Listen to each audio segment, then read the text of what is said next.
السلام علیکم.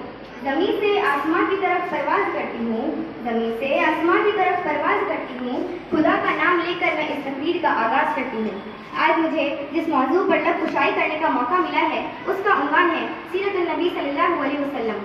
اللہ تعالیٰ نے قرآن مجید میں فرمایا لَقَدْ كَانَ لَكُمْ فِي رَسُولِ اللَّهِ أُسْوَةٌ حَسَنَةٌ. یقیناً تمہارے لیے رسول اللہ صلی اللہ علیہ وسلم کی زندگی بہترین نمونہ ہے. قرآن میں جن کی شان بیان خود خدا کرے, قرآن میں جن کی شان بیان خود خدا کرے, بندے سے اس کی مدح سرائی کس طرح ہو. اللہ تعالیٰ نے انسانوں کی ہدایت کی خاطر کم و بیش 1,24,000 نبی بھیجے, اور یہ سلسلہ حضرت آدم علیہ السلام سے شروع ہوا اور حضرت محمد صلی اللہ علیہ وسلم پر ختم ہوا. جناب والا, سرمایہ حیات ہے سیرت رسول کی, سرمایہ حیات ہے سیرت رسول کی, فلاح کائنات ہے سیرت رسول کی. بنجر دلوں کو آپ نے سیراب کر دیا, بنجر دلوں کو آپ نے سیراب کر دیا, ایک چشمہ صفات ہے سیرت رسول کی. جناب والا, یہ تو وہ موضوع ہے جس کو بیان کیا جائے, ساری دنیا کے درختوں کو قلم بنا دیا جائے, ساری دنیا کے سمندر کو روشنائی بنا دیا جائے, زمین سے لے کر آسمان تک کھلا کے ہر حصے کو رات بنا دیا جائے, تو پھر یہ بھی تو گمان ہو سکتا ہے کہ دنیا کے سارے قلم ٹوٹ جائیں, زمین سے لے کر آسمان تک کھلا کا ہر حصہ پور ہو جائے, مگر سیرت مصطفیٰ کا ایک باب بھی پرانا ہوگا, مگر سیرت مصطفیٰ کا ایک باب بھی پرانا ہوگا.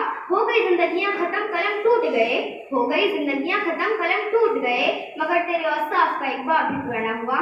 جناب صدر, حضور کی آمد سے پہلے عرب میں جہالت کا دورہ تھا, انسانی قدر ناپید تھی, انسانی تعصب عروج پر تھا, کہیں پانی پلانے پر جھگڑا, کہیں گھوڑے آگے دوڑانے پر جھگڑا, یوں ہی روز ہوتی تھی تکرار ان میں, یوں ہی روز چلتی تھی تلوار ان میں. تو پھر رحمت خداوندی کو جوش آتا ہے, تو پھر رحمت خداوندی کو جوش آتا ہے, تو وہ ان کو ظلم و زبر سے نکالنے کے لیے, ان کے دکھوں کا مداوع کرنے کے لیے, ان کے زخم پر مرہم رکھنے کے لیے رحمت دو جہاں کو رحمت للعالمین بنا کر بھیجتے ہیں, اور فرماتے ہیں وَمَا أَرْسَلْنَاكَ إِلَّا رَحْمَةً لِلْعَالَمِينَ, ہم نے آپ کو تمام جہانوں کے لیے رحمت بنا کر بھیجا ہے.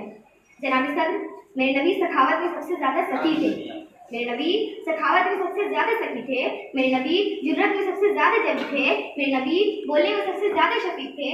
وہ ہمیشہ سچ بولنے والوں کا ساتھ دیتے تھے, وہ ہمیشہ سچ بولنے والوں کا ساتھ دیتے تھے, وہ لوگوں کی مدد کیا کرتے تھے.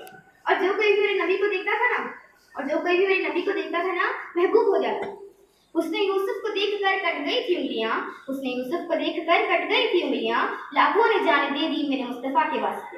اور ایک نعت لکھنے والے نے کیا خوب لکھا ہے, اور ایک نعت لکھنے والے نے کیا خوب لکھا ہے کہ اب میری نگاہوں میں جستا نہیں کوئی, کہ اب میری نگاہوں میں جستا نہیں کوئی, جیسے تھے میرے سرکار ویسا کوئی نہیں, ایسا ہنسی تو آنکھ نے دیکھا نہیں کوئی, ایسا ہنسی تو آنکھ نے دیکھا نہیں کوئی, یہ شان لطافت ہے کہ سایہ نہیں کوئی. اے ضرب نظر دیکھ مگر دیکھ ادب سے, اے ضرب نظر دیکھ مگر دیکھ ادب سے, سرکار کا جلوہ ہے تماشا نہیں کوئی. جناب صدر, آخر میں بس یہی کہنا چاہوں گی کہ میرے نبی کے نقش قدم پر چلو, کہ میرے نبی کے نقش قدم پر چلو تو بات بنے نا, صرف ان کی یاد بنانے سے تو کچھ نہیں ملتا. تو میں کیوں نہ کہوں نقش قدم نبی کے ہیں جنت کے راستے, نقش قدم نبی کے ہیں جنت کے راستے, اللہ سے ملاتے ہیں سنت کے راستے. شکریہ. بہت اچھے, بہت اچھے.